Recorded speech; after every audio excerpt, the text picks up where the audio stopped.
don't even know where to begin. This is absolutely sickening. I am sick to my stomach. And what makes me sick to my stomach, first of all, this was uncalled for. This young man did not have to die. This young man did not deserve to be murdered in cold blood.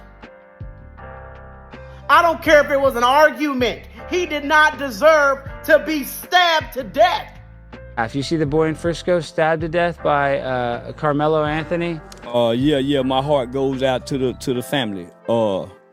They trying to make this a race issue, and this is a right or wrong issue. Okay, so no, real quick, I like where you're going on this, because I'm not even trying to race bait or anything. People are making this about black and white. You see that they're trying to make this kind of like a Trayvon Martin kind of, they're talking about it, but where do you... It is. Trayvon Martin was an angry black kid that had to be sent to his father because he lacked discipline, grew up in a home with his single mother.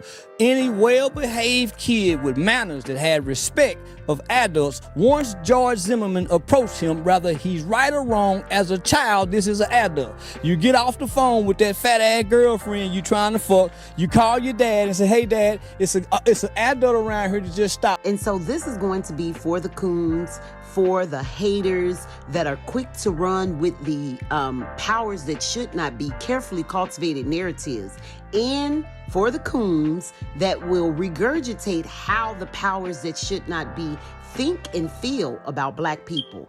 Well, I personally was always told the truth will always come to the light. And I think right now there's a lot of people that is burning up with fury because their portrayal, their narratives about this black family, it seems to be more projection than it is factual, right?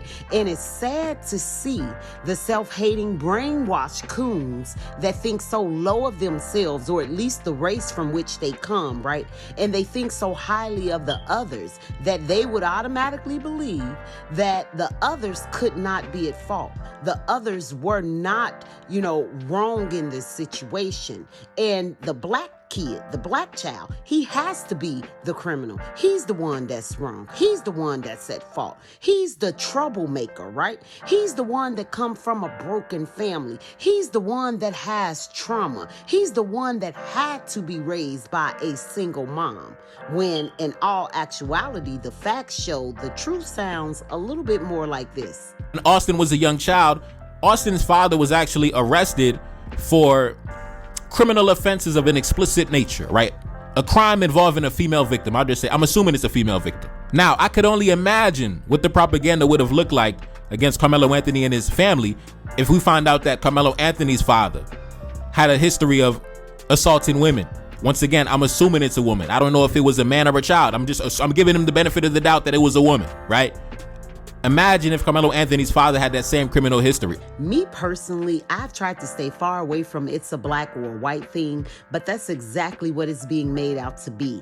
I just saw two kids that made a very bad decision, right? But to try and make one out to be a victim and the other to be a villain, I don't think that's suitable necessarily in this case, right? I think they're both victims of this sick and hateful ass society from which they come.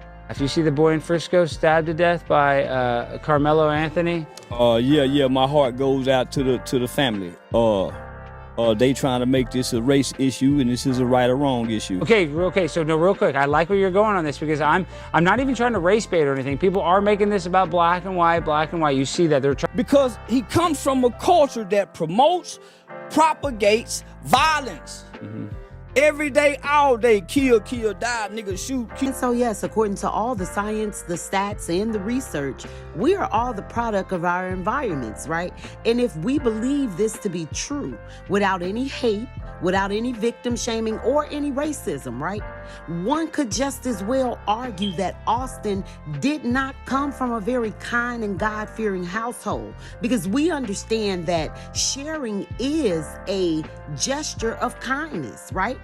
And we know that on this day of this very tragic incident, it was pouring down raining outside. This is according to the recollection of so many different witnesses, right? And Austin did not want to share a tent that didn't even belong to him. That's not very kind and godly. Who raised this young man? And not to paint this kid in a bad image, This is why I used to tell my son, because I got a house full of guns. And I saw my son on Instagram one time with a blunt in his mouth. He was 14 years old with my guns. I told him I better not ever see you, because I'm trying to prepare this kid to go to the military.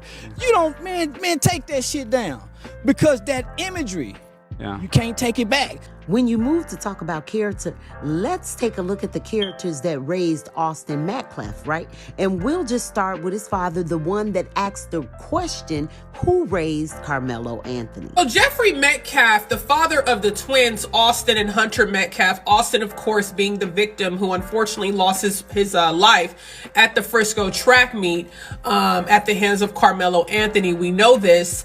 He asked a very powerful question, and that powerful question that he asked was, what kind of family did Carmelo come from? And what kind of family would raise a young man like Carmelo Anthony? And why is the question about the parents so important, right? Because we know that the parents are the ones who are raising the children, and the parents' character, their morals and their value system, it's important to know what it is, because then we probably can understand more why the child reacts and does the things that they do.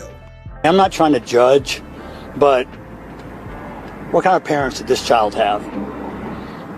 What was he taught?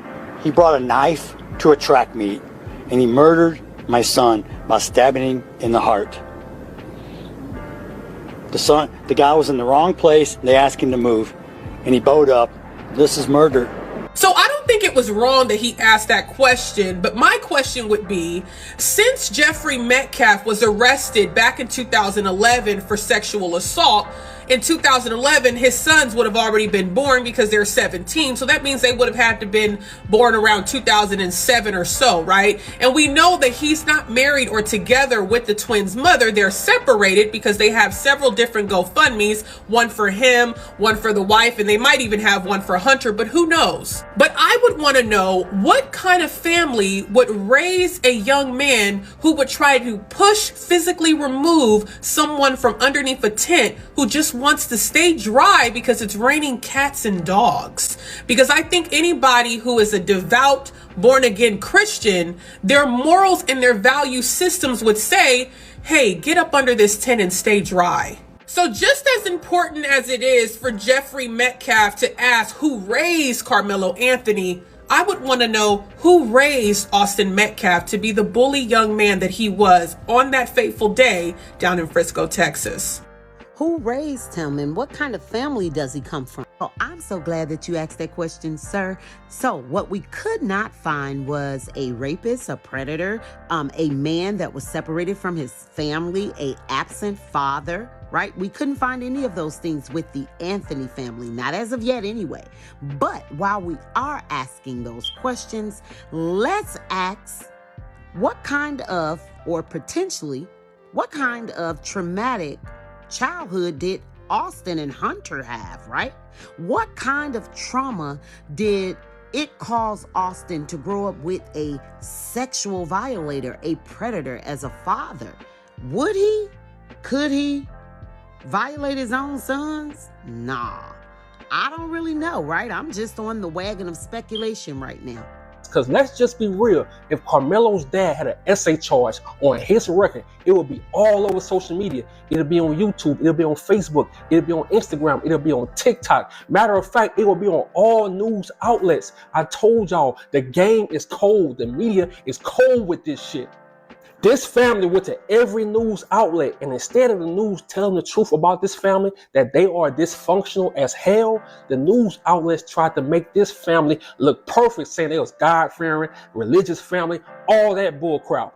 I just wanted to put this right here because I noticed that a lot of people racist people specifically, were saying that Carmelo Anthony must not have had his father in his life, and his father must be a deadbeat, no good person to raise this thug, and that he must be living in the hood and not living good. So I wanted to share these family photos of Carmelo Anthony with his father, his mother, and his siblings, who actually have been together for over 17 years.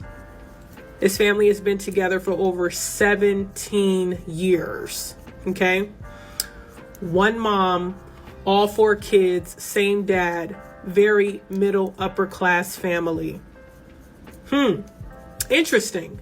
Because I think a lot of racist people were saying that he didn't come from a loving family and that his father was probably in prison or a loser and had abandoned him when he was young because of the stereotypes that you guys hear about black people. The black father must not have been in the home. Well, it seems like his father loves him very much. And it seems like he was raised a good young man, whether you guys like it or not. But you know who came from a broken home? The Metcalf boys came from a broken home because their parents aren't together. And I think the question that I would want to know is, I wonder how coming from a home where the parents aren't together, how that would have affected the twins.